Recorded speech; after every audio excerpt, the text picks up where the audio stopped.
दोस्तों, आपका स्वागत है बुक्स फ्लाई क्लब पर, जहां हम लाते हैं वो किताबें जो सिर्फ पढ़ने के लिए नहीं बल्कि जीने के लिए लिखी गई हैं। आज हम बात करने जा रहे हैं उस किताब की जिसने लाखों करोड़ों जिंदगियां बदली हैं, the 7 habits of highly effective people by Stephen Covey. ये किताब सिर्फ टाइम मैनेजमेंट या सक्सेस टिप्स की बात नहीं करती, बल्कि ये हमें एक ऐसा ब्लूप्रिंट देती है जिससे हम अपनी सोच, अपने एक्शंस और अपने रिश्तों को बदल सकते हैं। स्टीवन कवे कहते हैं, if you want to change small things, change your behaviour, but if you want to change big things, change your paradigm. यानी असली बदलाव सिर्फ आदतों या एक्टिविटीज में नहीं बल्कि हमारी सोच की जड़ों में होता है। ठीक है, हैबिट 1, बी प्रोएक्टिव, जिम्मेदारी लेना, रिएक्ट ना करना। दोस्तों, कवे की पहली आदत है बी प्रोएक्टिव। अब प्रोएक्टिव का मतलब क्या है? सोचिए, अगर आपके साथ कुछ बुरा होता है, जैसे किसी ने आपको गाली दे दी या ट्रैफिक में फंस गए, तो आपके पास 2 चॉइसेस हैं। एक, रिएक्ट करना, गुस्सा करना, ब्लेम करना।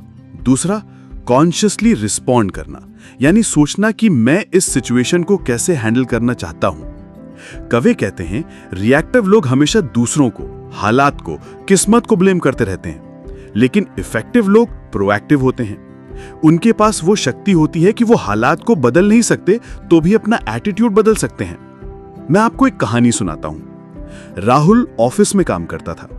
उसका बॉस अक्सर छोटी छोटी बातों पर चिल्लाता था। बाकी लोग कहते, यार हमारा बॉस बहुत खराब है, हमारी कोई वैल्यू नहीं है। लेकिन राहुल ने सोचा कि अगर मैं रिएक्ट करूंगा तो मेरी एनर्जी खराब होगी। क्यों ना मैं खुद प्रोएक्टिव बनूं और अपना काम इतने अच्छे से करूं कि बॉस के बिहेवियर से ज्यादा मेरा परफॉर्मेंस बोले। धीरे धीरे राहुल की रिस्पेक्ट बढ़ गई। बॉस भी सॉफ्टन हो गया क्योंकि राहुल ने चूज किया रिएक्ट करने के बजाय कॉन्शियसली रिस्पॉन्ड करने का। यही फर्क है इफेक्टिव और इनइफेक्टिव लोगों में। ठीक है, circle of concern versus circle of influence. Covey एक बहुत इंपॉर्टेंट कॉन्सेप्ट इंट्रोड्यूस करते हैं, सर्किल ऑफ कंसर्न और सर्किल ऑफ इन्फ्लुएंस। कंसर्न वो चीजें जिनकी हमें चिंता होती है, जैसे इन्फ्लेशन, पॉलिटिक्स, वेदर, दूसरों का बिहेवियर। इन्फ्लुएंस वो चीजें जिन पर हम कंट्रोल कर सकते हैं, जैसे हमारे एक्शंस, हमारी आदतें, हमारी रिस्पॉन्सेस।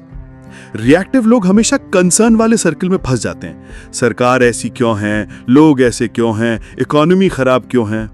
प्रोएक्टिव लोग इन्फ्लुएंस वाले सर्किल पर ध्यान देते हैं। मैं क्या कर सकता हूं, मैं अपनी स्किल्स कैसे इंप्रूव करूं, मैं अपनी हेल्थ और रिलेशनशिप्स पर कैसे काम करूं। और जब आप इन्फ्लुएंस पर फोकस करते हैं तो आपका सर्किल बढ़ता है, लेकिन जब आप कंसर्न पर फोकस करते हैं तो आपकी शक्ति घटती है। ठीक है, habit 2, begin with the end in mind, अंत को ध्यान में रखकर शुरुआत करना। अब आती है दूसरी habit, begin with the end in mind. यह हैबिट कहती है कि हमें किसी भी काम की शुरुआत करने से पहले यह सोचना चाहिए कि मैं कहां पहुंचना चाहता हूं। इमेजिन कीजिए कि आप एक दिन अपनी ही फ्यूनरल पर यानी अंतिम संस्कार में जाते हैं। लोग आपके बारे में क्या कहें, आप क्या चाहते हैं? क्या वो कहें कि यह इंसान पैसा बहुत कमाता था लेकिन उसके पास समय नहीं था, या वो कहें कि यह इंसान ईमानदार था, हेल्पफुल था, इंस्पायरिंग था? यह हैबिट हमें पुश करती है कि हम अपने लाइफ का पर्सनल मिशन स्टेटमेंट बनाएं, जैसे दोस्तों, पिछले हिस्से में हमने कोवी की 3 हैबिट सीखी थी, B proactive, begin with the end in mind और पुट फर्स्ट थिंग्स फर्स्ट। ये तीनों हैबिट्स हमें अपनी इंटरनल विक्ट्री दिलाती हैं, यानी खुद पर जीत। लेकिन इफेक्टिव बनने का सफर यहीं खत्म नहीं होता। अब आता है अगला बड़ा कदम, पब्लिक विक्ट्री, जहां हमें दूसरों के साथ मिलकर चलना, रिश्ते बनाना और सहयोग करना सीखना होता है। कोवी कहते हैं, अगर प्राइवेट विक्ट्री नींव है तो पब्लिक विक्ट्री इमारत है। यानी पहले खुद को संभालो, फिर दुनिया के साथ सही तरीके से जुड़ो। अब आती है चौथी हैबिट, थिंक विन विन, यानी सिर्फ अपनी नहीं सबकी जीत सोचो। ज्यादातर लोग सोचते हैं या तो मैं जीतूंगा या तुम, यानी विन लूज, या फिर दोनों हार जाएंगे यानी लूज लूज, या फिर तुम जीत लो मुझे क्या, यानी लूज विन। लेकिन कोवी कहते हैं इफेक्टिव इंसान हमेशा सोचता है हम दोनों जीत सकते हैं। एक कहानी से समझते हैं। दो भाई एक संतरे के लिए झगड़ रहे थे। दोनों कहते ये मेरा है। मां ने आकर संतरा बीच से काट दिया और दोनों को आधा आधा दे दिया। लेकिन बाद में पता चला एक भाई को सिर्फ जूस चाहिए था और दूसरे को छिलका चाहिए था मिठाई बनाने के लिए। यानी अगर वो विन विन सोचते तो दोनों को पूरा फायदा मिल सकता था। हमारी जिंदगी भी ऐसी ही है, चाहे जॉब हो, बिजनेस हो या रिलेशनशिप्स। अगर हम विन विन सोचें तो कॉन्फ्लिक्ट सॉल्यूशंस में बदल जाते हैं। Abundance versus scarcity mindset. Win win का असली सीक्रेट है अबंडेंस माइंडसेट, यानी ये सोचना कि दुनिया में रिसोर्सेज और अपॉर्चुनिटीज बहुत हैं। अगर एक जीतेगा तो इसका मतलब ये नहीं कि दूसरा हारेगा। स्कैर्सिटी माइंडसेट वाले लोग सोचते हैं अगर तुम आगे बढ़ोगे तो मैं पीछे रह जाऊंगा। अबंडेंस माइंडसेट वाले लोग सोचते हैं अगर तुम जीतोगे तो हम सबका फायदा होगा। इफेक्टिव लोग हमेशा अबंडेंस से ऑपरेट करते हैं। अब आती है 5वीं habit, seek first to understand then to be understood. यह हैबिट सिंपल है लेकिन पावरफुल है। अक्सर हमारी आदत होती है कोई बात करता है तो हम बीच में टोक देते हैं या फिर सुनते तो हैं लेकिन असल में दिमाग में अपना जवाब बना रहे होते हैं। ये ऑटोबायोग्राफिकल लिसनिंग है, यानी हम सबको अपनी नजर से ही सुनते हैं। लेकिन कोवी कहते हैं इफेक्टिव लोग पहले जेन्युइनली दूसरे को समझने की कोशिश करते हैं। जब आप एम्पैथी से सुनते हैं तो सामने वाला खुलकर बोलता है और तभी वो आपको भी समझने को तैयार होता है। एक कहानी लीजिए। एक पिता अपने बेटे से परेशान था, तू पढ़ाई पर ध्यान क्यों नहीं देता? बेटा चुप रहता। पिता बार बार समझाता, अगर मार्क्स नहीं आए तो फ्यूचर खराब हो जाएगा। लेकिन एक दिन पिता ने कोवी की सलाह मानकर पहले बेटे को सुना। बेटे ने कहा, पापा मुझे लग रहा है कि आप मुझे कंपेयर करते हैं। मैं कोशिश करता हूं लेकिन डर जाता हूं। उस दिन पिता ने समझा कि बेटा आलसी नहीं बल्कि इनसिक्योर है।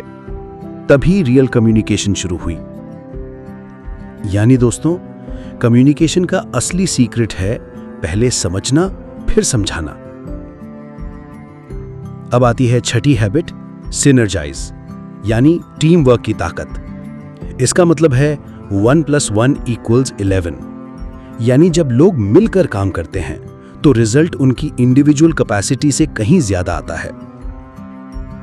कोवी कहते हैं डिफरेंसेस को डर से मत देखो, उन्हें सेलिब्रेट करो, क्योंकि डिफरेंस ही सिनर्जी बनाता है। एक एग्जाम्पल लीजिए। इंडिया में एक जगह 2 बैल अलग अलग गाड़ी खींचते थे। एक बैल 1000 किलो खींचता था, दूसरा 1200 किलो। अगर इंडिविजुअली देखें तो दोनों मिलकर मैक्सिमम 2200 किलो खींच सकते थे। लेकिन जब दोनों को साथ जोड़ा गया, सिनर्जी के कारण उन्होंने 3000 किलो खींचा। यानी सिनर्जी का मतलब है अलग स्ट्रेंथ्स को मिलाकर एक्स्ट्रा पावर बनाना। हमारे रिलेशनशिप्स और टीम वर्क भी ऐसे ही हैं। अगर हम डिफरेंसेस को एक्सेप्ट करें और एक दूसरे की स्ट्रेंथ्स पर भरोसा करें तो बड़े गोल्स अचीव कर सकते हैं।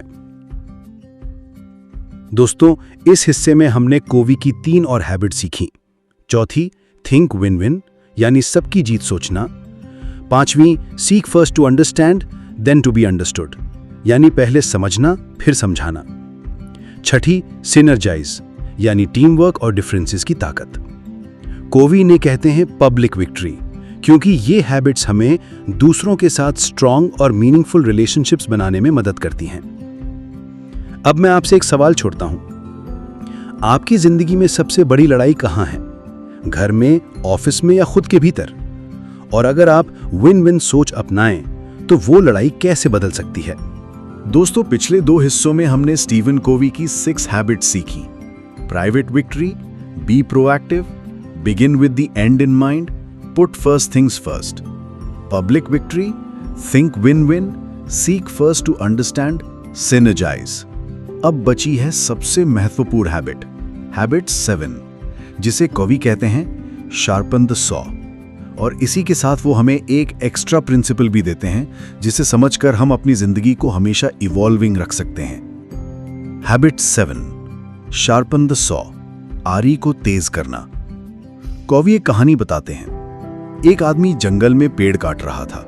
उसके पास आरी थी, लेकिन आरी कुंद हो चुकी थी। वो बहुत जोर जोर से काट रहा था, पसीना बहा रहा था, लेकिन पेड़ काट ही नहीं रहा था। किसी ने कहा, भाई आरी को तेज क्यों नहीं कर लेते? उसने जवाब दिया, मेरे पास समय नहीं है, मैं बहुत व्यस्त हूं पेड़ काटने में। सोचिए कितनी अजीब बात है। हम भी अपनी जिंदगी में यही गलती करते हैं, काम, दौड़ भाग, टेंशन, लेकिन अपने आप को रिचार्ज और शार्पन करने के लिए समय नहीं निकालते। यही है habit 7, sharpen the saw. 4 dimensions of renewal. कवि कहते हैं आरी तेज करने का मतलब है अपनी लाइफ के 4 डायमेंशंस को रिन्यू करना। पहला, physical, body, health, exercise, diet, rest. अगर शरीर ही कमजोर है तो इफेक्टिवनेस पॉसिबल नहीं। दूसरा, मेंटल, लगातार सीखना, पढ़ना, नई स्किल्स डेवलप करना, दिमाग को शार्प रखना। तीसरा, social, emotional, relationships, empathy, service, दूसरों से जेन्युइन कनेक्शन और केयर। और चौथा, spiritual, meaning, meditation, values, purpose, अपने अंदर की गहराई से जुड़ना। अगर आप इन चारों पर रेगुलर काम करेंगे तो आप बैलेंस्ड और ऊर्जा से भरे रहेंगे। एग्जाम्पल, बैलेंस का जादू। सोचिए एक छात्रा आरती जो सिर्फ पढ़ाई करती है। वो फिजिकल हेल्थ को इग्नोर करती है, फैमिली से कम बात करती है और पर्पस नहीं ढूंढ पाती। नतीजा, स्ट्रेस, हेल्थ प्रॉब्लम्स और लोनलीनेस। लेकिन अगर आरती रोज 30 मिनट एक्सरसाइज करे, हफ्ते में एक किताब पढ़े, दोस्तों से जुड़ी रहे और मेडिटेशन करे तो उसकी परफॉर्मेंस कई गुना बढ़ जाएगी। यानी दोस्तों, शार्पनिंग द सॉ कोई लग्जरी नहीं बल्कि जरूरी हैबिट है। कंटिन्यूअस ग्रोथ का प्रिंसिपल। कवि कहते हैं इफेक्टिवनेस एक बार मिलने वाली चीज नहीं है, ये तो एक ऑनगोइंग प्रोसेस है। अगर आप आज स्ट्रांग हैं लेकिन कल प्रैक्टिस बंद कर देंगे तो इफेक्टिवनेस धीरे धीरे कम होती जाएगी। शार्पन द सॉ हमें सिखाता है हर दिन थोड़ा थोड़ा ग्रो करो। एक किताब का एक चैप्टर पढ़ो, एक मीनिंगफुल बातचीत करो, एक छोटी सी वॉक पर जाओ। ये छोटे छोटे कदम आपकी इफेक्टिवनेस को हमेशा अलाइव रखते हैं। Bonus habit, find your voice and inspire others to find their voice. Covey की लेटर टीचिंग्स में एक और हैबिट आती है, अपनी आवाज यानी वॉइस खोजो और दूसरों को उनकी आवाज खोजने में मदद करो। इसका मतलब है अपनी स्ट्रेंथ्स, पैशंस और वैल्यूज को पहचानो और फिर दूसरों को भी एम्पावर करो कि वो अपनी इनर पोटेंशियल डिस्कवर करें। जब हम दूसरों की ग्रोथ में कंट्रीब्यूट करते हैं तभी हमारी ग्रोथ मीनिंगफुल बनती है। Real life story. एक छोटे कस्बे के टीचर थे, रमेश सर। वो हर स्टूडेंट से कहते, तुम में कुछ खास है। कई स्टूडेंट्स पहले उन पर हंसते थे, लेकिन धीरे धीरे वो खुद पर भरोसा करने लगे। आज उनके स्टूडेंट्स में कई डॉक्टर्स, इंजीनियर्स, आर्टिस्ट्स और लीडर्स हैं। रमेश सर ने अपनी वॉइस टीचिंग में पाई और दूसरों को उनकी वॉइस खोजने में मदद की। यही है अल्टीमेट इफेक्टिवनेस। पार्ट 3 का निष्कर्ष। तो दोस्तों, इस हिस्से में हमने आखिरी और सबसे ट्रांसफॉर्मिंग हैबिट सीखी, 7, शार्पन द सॉ, खुद को लगातार रिन्यू और रिचार्ज करते रहना, और साथ ही एक बोनस प्रिंसिपल, अपनी आवाज ढूंढना और दूसरों को उनकी आवाज ढूंढने में मदद करना। कॉवी की फिलॉसफी हमें यही सिखाती है, इफेक्टिवनेस कोई शॉर्टकट नहीं है, ये एक जर्नी है जहां हम हर दिन हर लेवल पर ग्रो होते हैं, अपने अंदर से, अपने रिलेशनशिप्स में और अपनी सोसाइटी में। अब मैं आपसे एक सवाल छोड़ता हूं, अगर आप हर दिन सिर्फ 30 मिनट अपनी आरी तेज करने के लिए निकालें, चाहे बॉडी, माइंड, हार्ट या स्पिरिट में, तो 1 साल बाद आपकी जिंदगी कितनी बदल जाएगी। दोस्तों, अब तक हमने स्टीफन कवी की सारी 7 हैबिट्स एक्सप्लोर कर ली हैं। हमने देखा प्राइवेट विक्ट्री यानी खुद पर जीत, पब्लिक विक्ट्री यानी रिश्तों और टीम पर जीत, और रिन्यूअल यानी शार्पन द सॉ। लेकिन अब सवाल ये उठता है कि इन आदतों को प्रैक्टिकली अपनी जिंदगी में कैसे उतारें, क्योंकि थियरी पढ़ लेना आसान है लेकिन प्रैक्टिस करना असली चैलेंज है। इस हिस्से में हम डीप डाइव करेंगे real life applications, case studies और step by step action plan. चलो पहले जल्दी से रिकैप करें, लेकिन इस बार थोड़ी गहराई में। पहला है बी प्रोएक्टिव, यानी रिएक्ट करने के बजाय रिस्पॉन्स चूज करना। सवाल है, क्या आप हर दिन अपनी चॉइस को याद रखते हो? फिर दूसरा है begin with the end in mind, यानी विजन और मिशन क्लियर होना। सवाल है, क्या आपने अपना पर्सनल मिशन स्टेटमेंट लिखा है? तीसरा है पुट फर्स्ट थिंग्स फर्स्ट, यानी प्रायोरिटीज पर फोकस और डिस्ट्रैक्शंस को कट करना। सवाल है, क्या आपका दिन क्वाड्रेंट 2 में जा रहा है? चौथा है थिंक विन विन, यानी सबकी जीत सोचकर चलना। सवाल है, क्या आपके रिलेशनशिप्स कंपटीशन पर बने हैं या कोलैबोरेशन पर? पांचवा है सीक फर्स्ट टू अंडरस्टैंड, यानी एम्पैथी से सुनना। सवाल है, क्या आप सच में सुनते हैं या बस जवाब देने के लिए सुनते हैं? छठा है सिनर्जाइज, यानी डिफरेंसेस को सेलिब्रेट करना। सवाल है, क्या आप टीम में दूसरों की स्ट्रेंथ्स को वैल्यू करते हैं? सातवां है शार्पन द सॉ, यानी खुद को डेली रिन्यू करना। सवाल है, क्या आप हर दिन बॉडी, माइंड, हार्ट और स्पिरिट पर काम करते हैं? अब एक कॉर्पोरेट कंपनी में 2 मैनेजर्स थे, संजय और अजय। दोनों के बीच हमेशा क्लैश होता था। संजय कहता, मैं हार्डवर्क करता हूं, अजय क्रेडिट ले जाता है। अजय कहता, संजय टीम स्पिरिट नहीं दिखाता। कंपनी का माहौल खराब होने लगा। फिर एचआर ने उन्हें कभी की थिंक विन विन और सीक फर्स्ट टू अंडरस्टैंड पर ट्रेनिंग दी। धीरे धीरे दोनों ने सीखा, पहले जेन्युइनली सुनो फिर बोलो। उन्होंने एक डील बनाई, संजय ऑपरेशनल प्लानिंग देखेगा और अजय क्लाइंट कम्युनिकेशन। दोनों की स्ट्रेंथ्स अलग थीं, सिनर्जी से रिजल्ट्स दुगने हो गए। तो यहां सबक यह है कि विन विन सिर्फ कॉम्प्रोमाइज नहीं है, ये क्रिएटिव कोलैबोरेशन है। अब एक समझ लीजिए परिवार की बात। रानी और उसकी बेटी सृष्टि के बीच लगातार झगड़े होते थे। रानी हमेशा कहती, तू फोन पर क्यों रहती है, फ्यूचर खराब कर लेगी। सृष्टि को लगता, मां मुझे समझती ही नहीं। एक दिन रानी ने हैबिट 5 अप्लाई की, सीक फर्स्ट टू अंडरस्टैंड। उसने बेटी से कामली पूछा, तू इतना फोन क्यों यूज करती है? बेटी ने रोते हुए कहा, मां मुझे अकेलापन लगता है, मेरे दोस्त ही मेरी दुनिया है। उस दिन मां बेटी के बीच असली अंडरस्टैंडिंग शुरू हुई। तो यहां से हमें सबक क्या मिलता है कि जब आप एम्पैथी से सुनते हैं तो रिश्ते हील होते हैं। तो अब आप समझ गए होंगे कि प्रैक्टिकल एक्शन प्लान क्या है।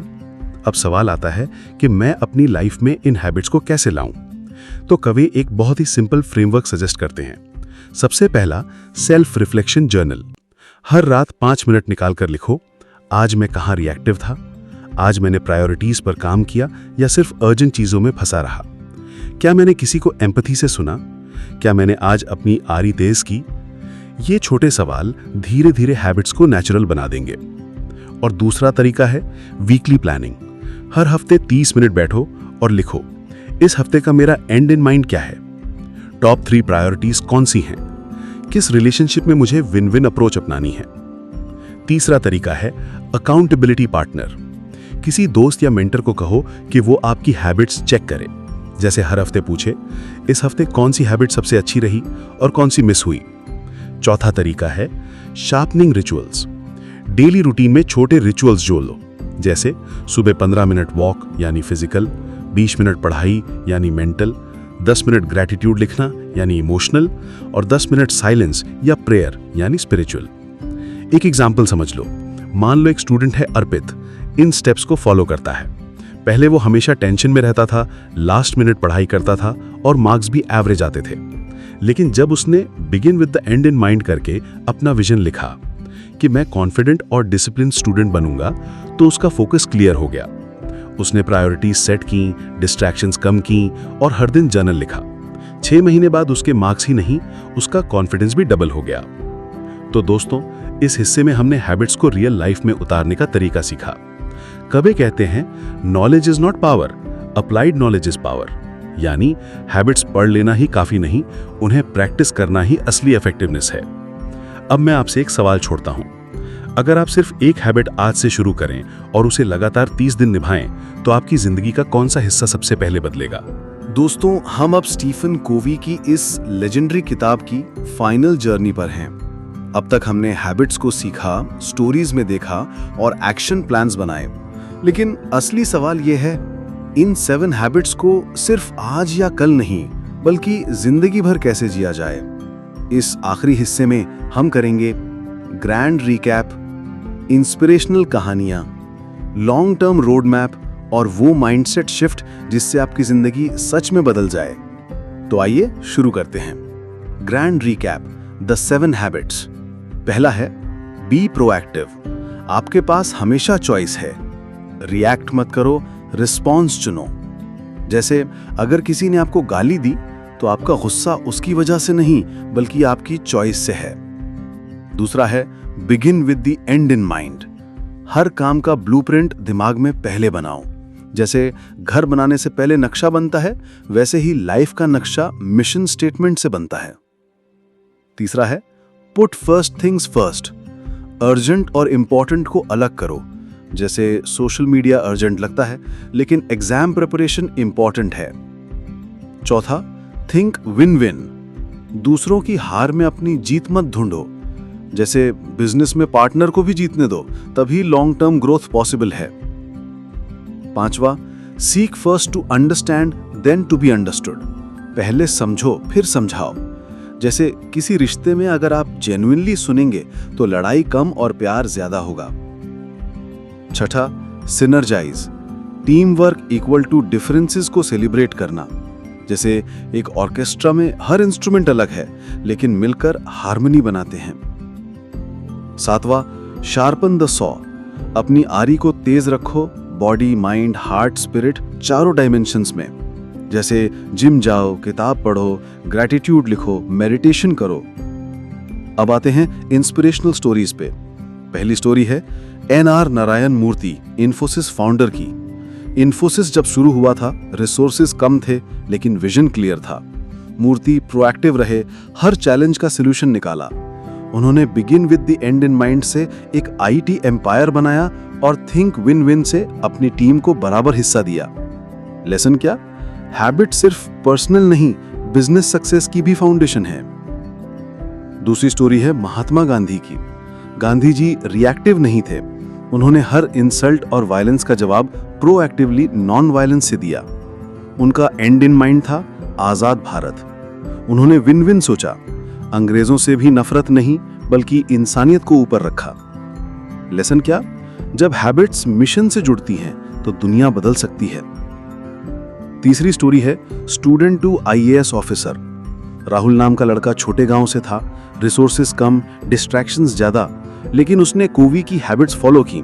जैसे प्रोएक्टिव बनकर एक्सक्यूजेस छोड़े, एंड इन माइंड से IAS का सपना लिखा, फर्स्ट थिंग्स फर्स्ट करके डेली स्टडी की और शार्पन द सॉ से हेल्थ और फोकस मेंटेन किया। आज वो IAS ऑफिसर है। लेसन क्या? हैबिट्स ऑर्डिनरी इंसान को एक्स्ट्राऑर्डिनरी बना देती हैं। अब आते हैं लॉन्ग टर्म रोड मैप पे। स्टीफन कोवी कहते हैं हैबिट्स पहले एक्शंस बनती हैं, फिर पैटर्न्स और फिर डेस्टिनी। स्टेप 1 है स्टार्ट स्मॉल। एक बार में 7 हैबिट्स मत पकड़ो, पहले सिर्फ एक हैबिट चुनो, जैसे बी प्रोएक्टिव, और 30 दिन तक डेली प्रैक्टिस करो। स्टेप 2 है लेयरिंग सिस्टम। जब पहली हैबिट नेचुरल लगने लगे, दूसरी जोड़ो, जैसे पहले प्रोएक्टिव बनो फिर एंड इन माइंड लाओ।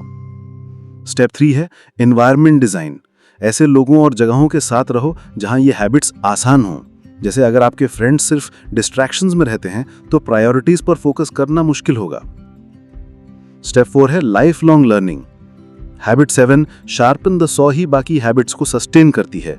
अगर आप डेली रिन्यू करते हो तो ये सिस्टम कभी फेल नहीं होगा। और आखिर में है माइंडसेट शिफ्ट। कोवी का सबसे बड़ा मैसेज यही है कि इफेक्टिवनेस कैरेक्टर से आती है, शॉर्टकट से नहीं।